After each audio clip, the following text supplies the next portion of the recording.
Kur një burr është vazhdimisht në mendimet e tua, por nuk të telefonon kurrë, kjo do të thotë vetëm një gjë. Ka momente në jetë kur prania e dikujt qëndron qetësisht në mendjen tënde. Jo pse ai është ulur pranë teje ose po flet me ty, por sepse dikur e ka bërë këtë. Dhe tani, edhe në heshtjen e tij, ai ende është me zë të fortë në zemrën tënde. Zgjohesh dhe vëren se mendimet e tua shkojnë automatikisht tek ai.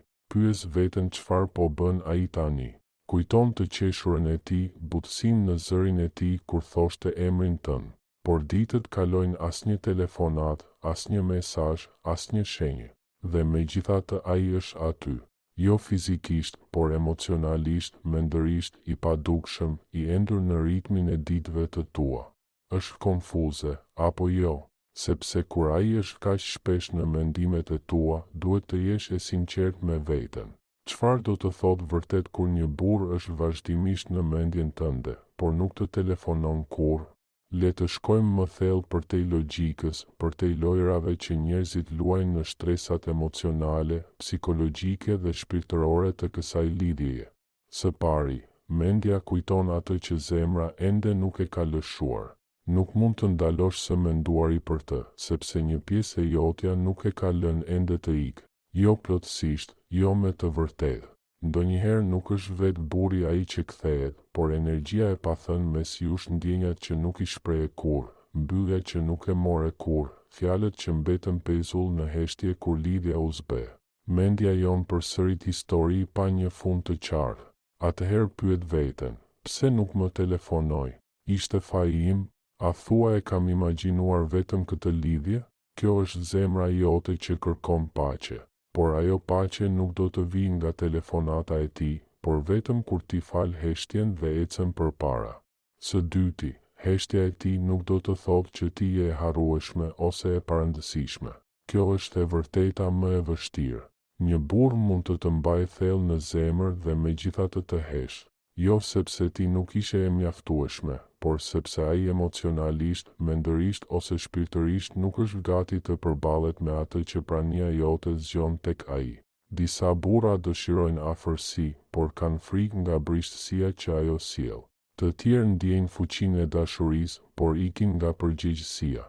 Dhe ka burra që e kuptojnë se kanë gjetur diçka të rrallë, por u mungon guximi për ta mbajtur.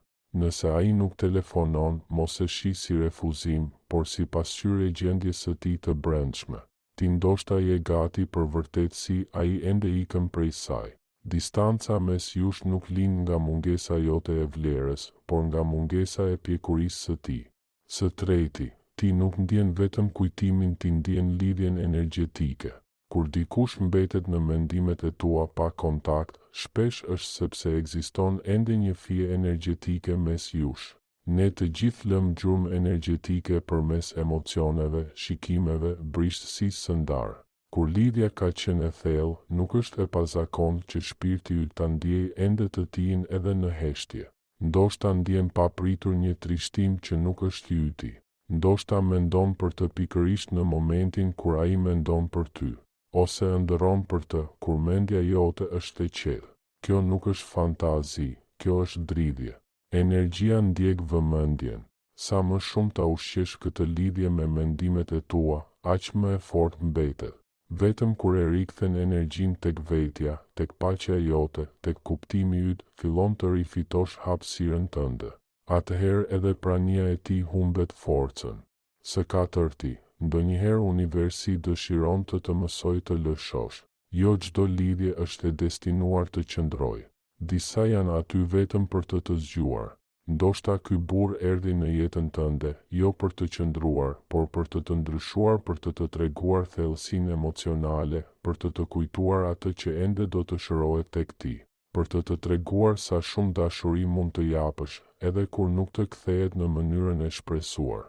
Universi shpesh sjell njerëz si mësues të përkohshëm. Vetëm më vonë e kupton si të bëri të rritesh kjo heshtje. Ndonjëherë duhet ai që nuk telefonon, që të mësosh të mos presësh kurrë më një telefonat. Së pestë, dashuria nuk nënkupton gjithmonë praninë e përbashkët. Ndonjëherë nënkupton njohuri të brendshme. Kur dikush qëndron shumë gjatë në mendimet e tua, është një ftesë për të parë brenda. Pyet veten, çfarë zgjon prania e tij tek unë? Pse kam nevojë për miratimin e tij që të ndihem e sigurt? A më mungon vërtet ai apo ndjenja që kisha kur isha me të?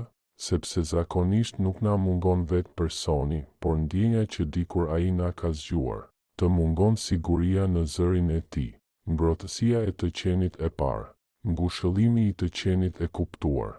Por çfarë nëse e kupton se të gjitha këto ndjenja kanë qenë gjithmonë brenda teje, se ai thjesht i pasqyroi aftësinë tënde për të dashuruar, për të shpresuar, për të ëndërruar.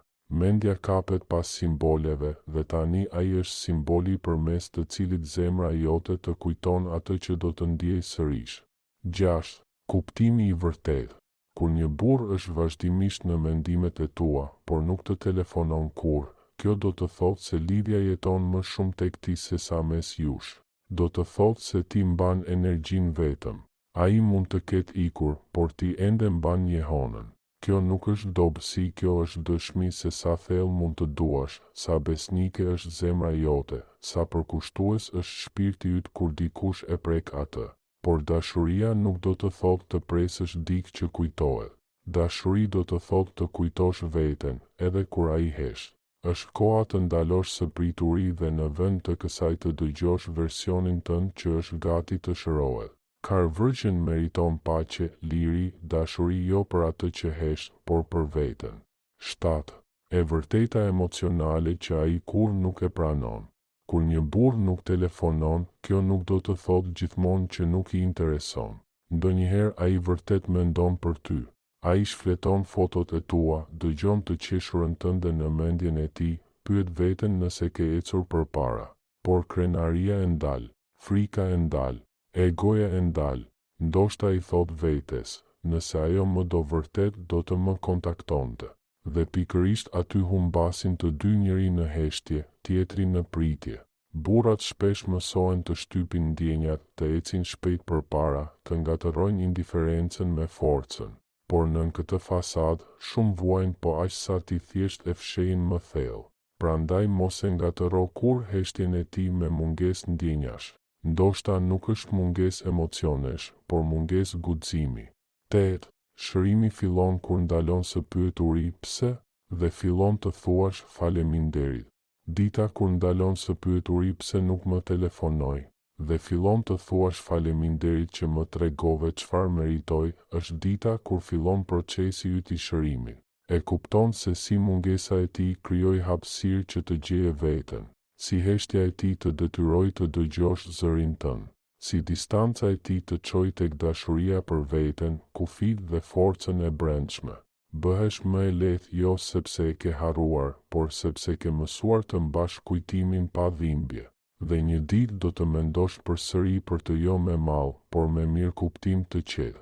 Atëherë do të dish, ai nuk ishte qëllimi, por vetëm një mësim në rrugën tënde. 9.